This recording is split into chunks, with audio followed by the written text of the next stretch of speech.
You found your way to the intersection of faith and politics. Wall Builders Live with David Barton and Rick Green. Thank you so much for joining us today. Also visit online at wallbuilders.com and wallbuilderslive.com and our Facebook pages, where they're just abuzz with all of the information happening this week. The questions about Thomas Jefferson and the Jefferson lies. David, yesterday we talked about how Thomas Nelson has catered to the political correctness on this deal, and people are saying, was David Barton wrong in his book on the Jefferson lies? You got some of these liberals that have been after you forever piling on, and some supposedly conservative profs that are piling on you. And yesterday we went into a lot of detail on that, folks. You can get that at our website right now at wallbuilderslive.com. But David, we ran out of time yesterday before we could really jump into some of the details of the book itself and what they're really going after. I mean, you mentioned yesterday what they're really trying to do is discredit Christians being involved in politics. I mean, at the end of the day, that's the real heart of this matter, right? It is, because so much of the growth of Christian involvement in politics in the last 20, 25 years has been a rekindling of our national heritage. And quite frankly, you see it all the time. I mean, you're doing all these Constitution seminars, and lo and behold, you're doing them at churches, Rick. How can you do a Constitution seminar at a church? It's because religious people have seen the connection with the religious foundation of the country, the religious foundation of the Founding Fathers, the integration of faith and politics and all these things. And so they're not uncomfortable doing a Constitution seminar at a church. They're not uncomfortable doing voter registration. They're not uncomfortable standing in the pulpit and addressing political issues of the day. And by the way, we've talked on this before, a lot of what is now called political issues were actually biblical issues, but we've been told we shouldn't address them, whether it's marriage or homosexuality or whether it's abortion or whether it's economics or debt or anything else. And those are all biblical issues. So it's really that people are getting a lot more courage and they're really getting back in. And that especially has been seen in the last couple of elections. Last election, instead of evangelicals being 24% of the population, the voting population, it was 30% of all voters were evangelicals. That's the largest turnout ever on conservative evangelicals. So they're really exerting their will. They're getting in. We talked yesterday. I went through 2 cartons of books yesterday where people sent me, want me to see, and my gosh, there were dozens that dealt with the spiritual foundation of the country and why we've got to get involved. So this attack really is trying to knock back that foundation, saying, oh, there is no spiritual foundation. The Founding Fathers hated Jesus. The Founding Fathers were secularists, and that's the tone of these attacks. And so it really is to drive us out. Yeah, and isn't the linchpin of the arguments against Christians being involved in the political arena Jefferson's supposed separation of church and state? That was what kept people out for so long, was that phrase. And so for 25 years, you've gone out there and exposed the truth about what Jefferson actually said, what he meant, what his positions were. And this new book that you have, The Jefferson Lies, goes so much deeper on that, and so much evidence there about the fact that he wasn't so anti-religious, that he was actually, now he was anti-slavery and he wanted to get rid of slavery, and there's another one of those issues you cover in there, but he wasn't anti-religious, he wasn't against allowing people to express their faith. Anyway, the whole point is Jefferson was sort of the linchpin to keeping Christians out of politics. You took away that from the left. Christians got involved in politics, and so now they got to come after you and come after Jefferson in order to once again rebuild this idea of separation of church and state. And they have, and probably one of the leaders in that has been what a guy considered to be a religious conservative, and that's Warren Throckmorton, who's a professor at Grove College, conservative Christian college. And so he has done a piece allegedly disproving all my claims, or so many of the claims in that book. He's gone through and disproved them all. And quite frankly, I've allowed him to just have a free shot because, I think I mentioned yesterday, his Facebook page had a likes of like 77 people, just small. But when he got picked up by the mainstream loud media because they said, oh, look, it's Christian versus Christian, this is a new slant, then he suddenly got a real boost of image. And over the years, we've learned you don't respond to people like that because it just energizes them. But this is a point now where we have to start responding. And so the media is carrying his mantra, his claims, as though they're absolute fact, and I've been disproved. And, as folks know, we got this massive library of documents, and we document stuff like crazy. It's almost a distraction to read our books because all the footnotes we have in the books. So there's a lot out there. So now, it's time to start putting some of this straight and saying, no, he doesn't get a free shot anymore. If he wants to take the shots, he needs to step up and take the shots back because history is going to cut the legs out from under him, and there's no question about it. Well, and I want to try to hit some of these specifics today because, people are asking, all right, what does he say that you're wrong about, and then how do we respond to that? And so when we come back from the break, we'll hit one of these issues, and it's the whole idea of Jefferson and slavery. Was Jefferson a racist? Was he a racist that opposed equality for black Americans, or was he a champion for getting rid of slavery? Was he one of the guys that worked to make the Constitution, as we say in the preamble, a more perfect union? Did he work towards getting rid of slavery? That certainly was your premise in the book. He's attacked that and tried to say that you're wrong on that. We'll hit the specifics when we come back. Stay with us right here on Wall Builders Live.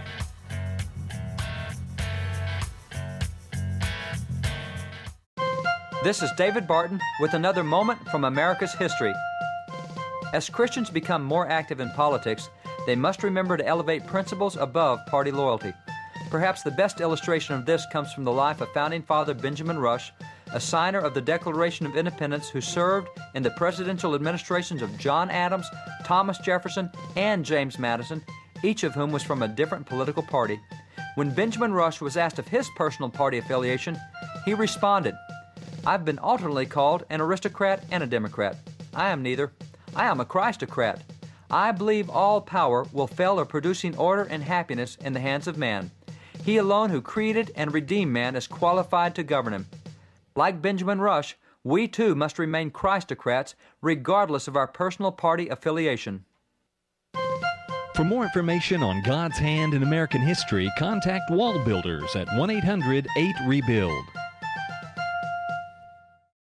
Let the torch of freedom burn.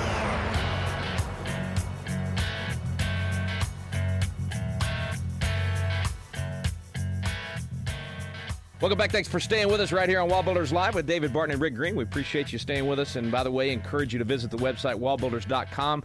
You can learn more about David's book, The Jefferson Lies, and the things that he covers in it.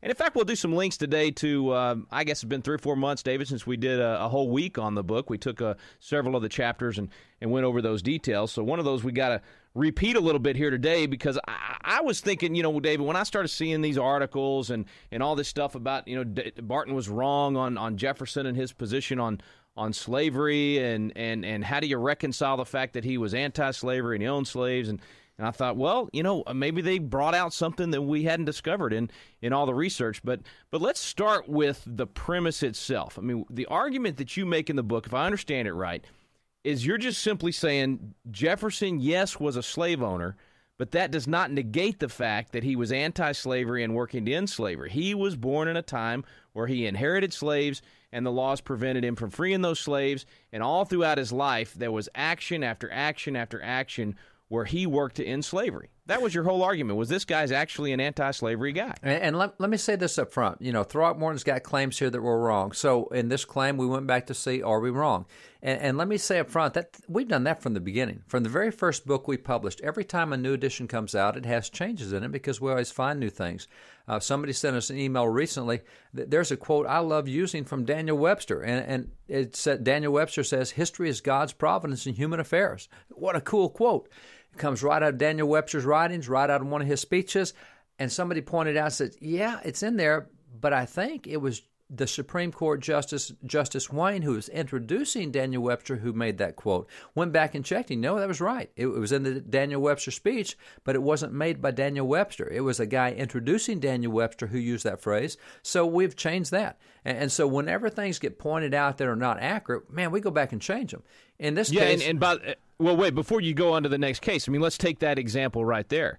That doesn't change the fact that Daniel Webster was a religious guy and has a ton of other quotes that were just like that one, right? Oh, it doesn't. And Webster has plenty more quotes similar to that. It doesn't change the overall tone. And I can quote so many others in that same period who said something almost identical. It doesn't change the climate of the period or the faith of Daniel Webster or anything else. Yeah, because it just seems like that's where the attacks are leveled. Something like that, you find something like that, the conclusion is still the same. There's a lot of other evidence to back that up. But what I see them doing is they'll find something like that and say, see, Barton's wrong, meaning your conclusions are wrong, your premises are wrong. when in fact, okay, yeah, you might have had a quote from a speech and the wrong person got given the credit on that one. Well, you corrected it as soon as somebody showed it to you. But it didn't impact the outcome of the conclusion at all. It doesn't. And going back to your question on this, what happened was in the book on Jefferson and dealing with the issue of slavery, because he is a slave owner, no question about it. I make the point in the book, and I go through a number of Virginia slave laws and say, look, he was not at a point where under the law he could emancipate his slaves. And so I quote laws 1770, 1782, and 1806, and I quote several of the laws as well. And Throckmorton zeroes in on one clause out of the 1782 law, and I'll just read to you what it says. Here's what the clause says, and the point I make is George Washington freed his slaves at his death in his will. Jefferson was not allowed to do that. Jefferson could not free his slaves. They closed a bunch of loopholes. And so quoting from the 1782 law, here's what Throckmorton points out. Here, I'm just quoting the law.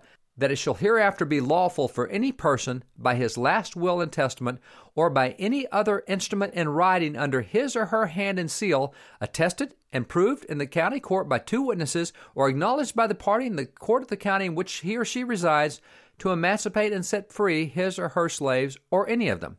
So that part of the law, you read that, and it says you can do it in your last will or testament, or if you want to, you can just go ahead and emancipate all your slaves and they'll be free. You just have to go to county court of law and get 2 witnesses and do it. And so I say that Jefferson could not free his slaves. Throckmorton says, look at this law. Jefferson definitely could free his slaves. And in the statement, Barton got his history wrong. He definitely could have freed them, and he's wrong to say Jefferson could not have freed his slaves. And that's the end of discussion. And then that's where Throckmorton leaves his review hanging. There's real problems with that. And the real problems is a statement that Jefferson used that we have in the chapter that Throckmorton completely ignored. Jefferson, and this is the clause Jefferson says. Jefferson says, quote, the laws, notice that, laws plural, the laws do not permit us to turn slaves loose, end quote. Now, according to Jefferson, it is the laws, the body of laws, not just one law. Throckmorton says, hey, see this law? It says you can emancipate your slaves if you do it in writing while you're alive. You don't have to do it just at your death. No, Jefferson said the laws. Now, while Throckmorton focused on the 1782 law, what he forgot to do was focus on the 1778 law, the 1785 law, the 1786 law, the 1787 law, the 1792 law, the 1793 law, the 1794 law, the 1798 law, the 1803 law, and all the other slave laws that were there at the time. He focused one, pulled out a clause, said, see here, sorry, you didn't look at the rest of the laws. You didn't even look at the court decisions that interpreted those laws and showed you how to apply them. You assumed that Jefferson was a liar because you found one clause in one law that, in your mind, says he could emancipate them, and you forgot to look at all the other laws. And so we literally go through, and after the break, I'll just go through and show you what some of those other laws did and what they said. Well, and you know, and from my perspective, I mean, even if, and I'm not ceding that ground, but even if Jefferson could, that there was some loophole in one of these laws that Jefferson could have used to possibly free his slaves and didn't, that doesn't change the fact that the guy lambasted slavery in the Declaration, passed, offered legislation from the day he entered the legislature to try to end slavery, ended up signing a ban on the importing of slaves when he's governor. All the things he did to fight against slavery, which was your main point in the article, that he was not a racist and he was not pro-slavery, he was anti-slavery. Even if this guy's right about this one little clause, it doesn't change the premise of your chapter. Now he's not right, as you point out. But even if he was, it wouldn't change anything. He's not right. And as you just rattled off 4 or 5 things there, I rattled off 25, 27, 28, I don't know how many, several dozen.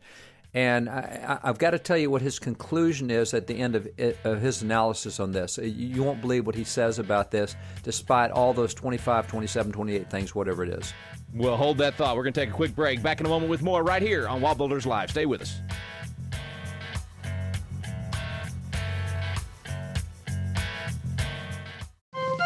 This is David Barton with another moment from America's history. Our founding fathers, despite their common love for America, did not always agree with each other in politics. Such was the case between John and Samuel Adams.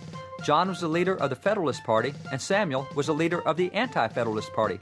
Consequently, political disagreements were not unusual between these two. On October the 4th, 1790, Sam wrote John and told him, let ministers and philosophers, statesmen and patriots unite their endeavors to renovate the age by educating their little boys and girls and leading them in the study and practice of the exalted virtues of the Christian system. 2 weeks later, John wrote back and told Samuel that on this issue they both agreed. While these two prominent founding fathers disagreed on much, they both agreed on the importance of educating the next generation in the principles of Christianity. For more information on God's hand in American history, contact Wall Builders at 1-800-8REBUILD. Let the torch of freedom burn.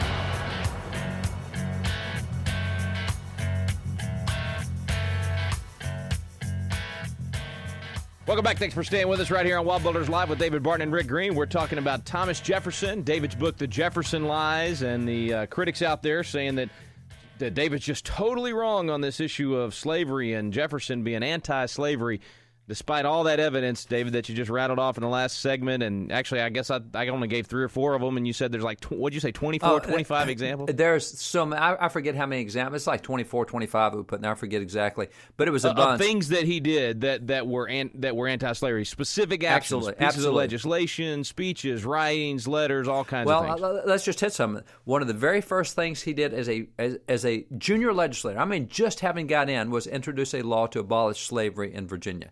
He got his brains beat in the legislature. He had, because he was a brand new legislator, he had one of the senior guys do it, and they threatened to just absolutely remove the guy from the legislature for even bringing that law in. So Jefferson brought it in a very hostile climate. He and the other guy took regular abuse for that. Jefferson also introduced anti-slavery laws on other occasions in the state legislature. He introduced it in the Continental Congress. We fell 1 vote short in the Continental Congress of anti-slavery there. He then turns around.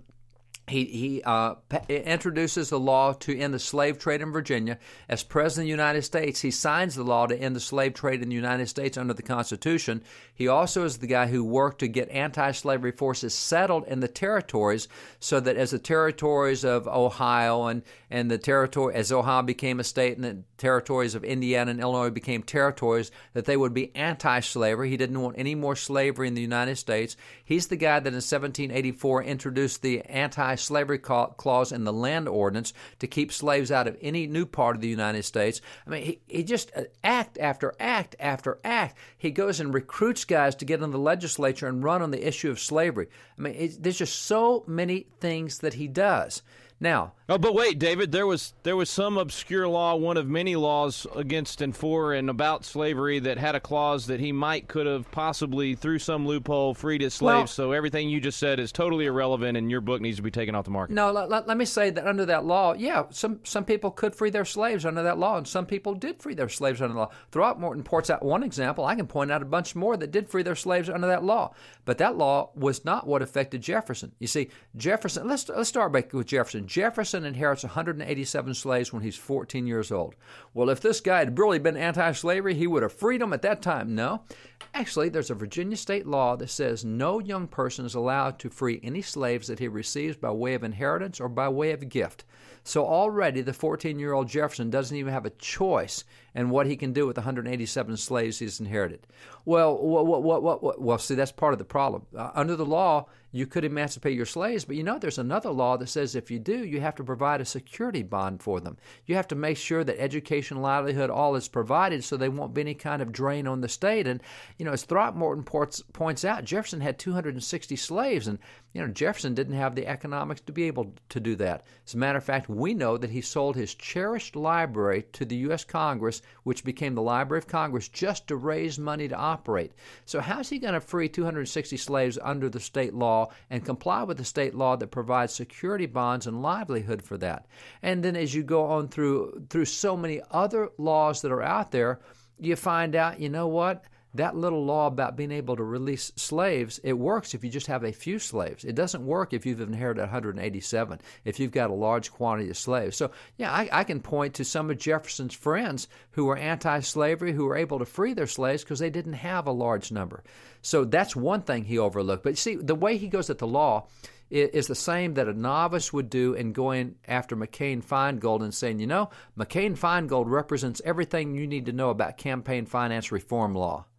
No, it doesn't. There's dozens of other laws that interact with McCain-Feingold on top of the fact that you have court decisions every few months reinterpreting that law, striking down this clause, remeaning this.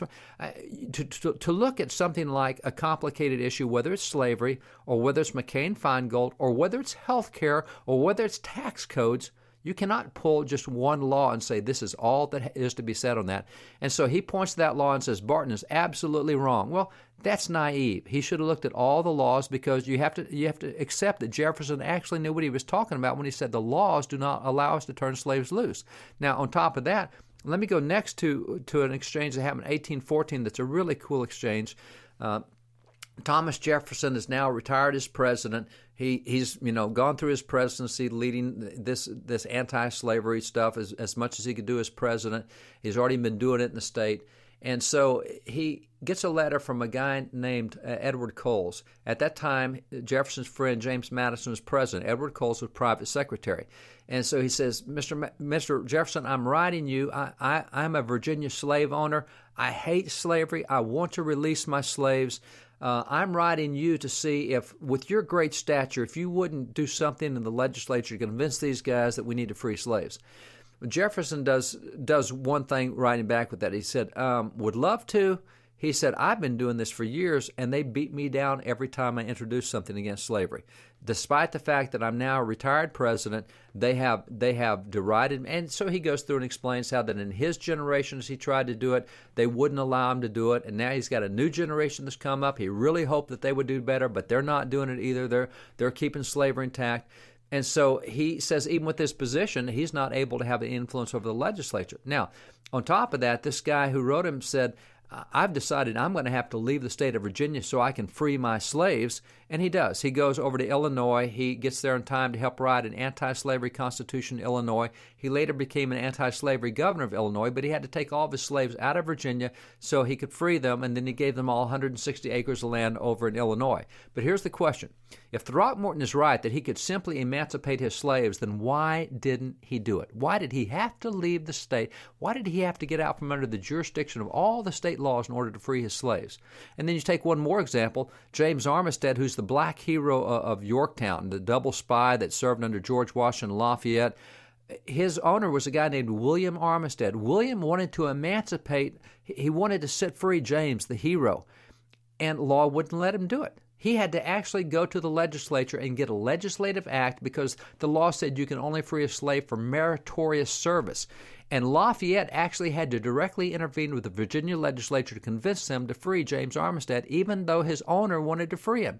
Now, if Throckmorton's right, how come William didn't free James? It's because Throckmorton's not right. He looked at only one law, and you have to look at the entire context of laws. And because he looked at that one law, this is the way he concludes about Jefferson. It's absolutely fascinated me that this is the way he concludes. Throckmorton says, one could argue that Jefferson was constrained by cultural conditions or by his own economic needs to have slaves, but Jefferson cannot be called a champion for the emancipation of slaves. Really? You're going to throw out 24 things that he did to try to bring slavery to an end in the entire nation? And you're going to say he can't be called a champion for emancipation because he didn't free his slaves under a law that you misinterpreted? Jefferson was right when he said the laws do not allow us to free our slaves, and in Jefferson's situation, that is exactly true. There were other situations where people could occasionally free slaves, but as William Armistead and Edward Coles proves, there's a whole lot of laws that Throckmorton did not take into account, and that's why he's so wrong throughout his whole book. He comes at this simplicity. He comes at it like a psychology professor, quite frankly, as somebody who doesn't know much about history. And that's why we're going to start just putting out piece after piece after piece, showing how bad his history is and how history disproves him. And, as I mentioned, we've been quiet up to this point, but this is just untenable that the media has given him a free pass and assumes that just because he's a psychology professor, he knows what he's talking about. We have the documentation. He doesn't. It makes a lot of sense to me now because, I guess a psychology professor is more concerned with how you feel after you find out that Jefferson didn't release his slaves, and somehow that changes all the facts in their mind. But from a clearly logical point of view, to say that this man was not a champion for emancipation because of that is just ridiculous. Oh, it is. I mean, the things that he did, represented slaves in court arguing for their freedom, spoke out against the king because he vetoed those anti-slavery laws. Introduced included it in the legislation. Declaration, as you said. I mean, it's even in the National Charter that he wrote it in there. Now, the guys from South Carolina and Georgia demanded it come out, but here's Jefferson, a slave owner, writing a direct denunciation of slavery into the Declaration of Independence, and somehow he's not for emancipation. I mean, Even as governor, he introduced a measure to emancipate the slaves more. I mean, I just can't. It's just not logical, and I think they know that, and that's the reason they throw all this stuff out there. And I just appreciate you explaining it, David, because, I mean, most people are not going to go read all the details. They're just going to hear these things and say, oh, well, David must have been wrong. But it's important for us to, you and I have talked about this whole Proverbs 24, or 26, 4 and 5. One verse says, answer a fool according to his folly. The other one says not to. And you got to have some wisdom on when to do it. In this case, a lot of people are being fooled in this thing. And so we do have to answer this. And I appreciate you taking time to do it. my pleasure, bro. Thanks. That's David Barton, and his book is called The Jefferson Lies. Check everything out at wallbuilders.com and wallbuilderslive.com. Thanks for joining us today here on Wall Builders Live. We stand undivided, forever united, fighting.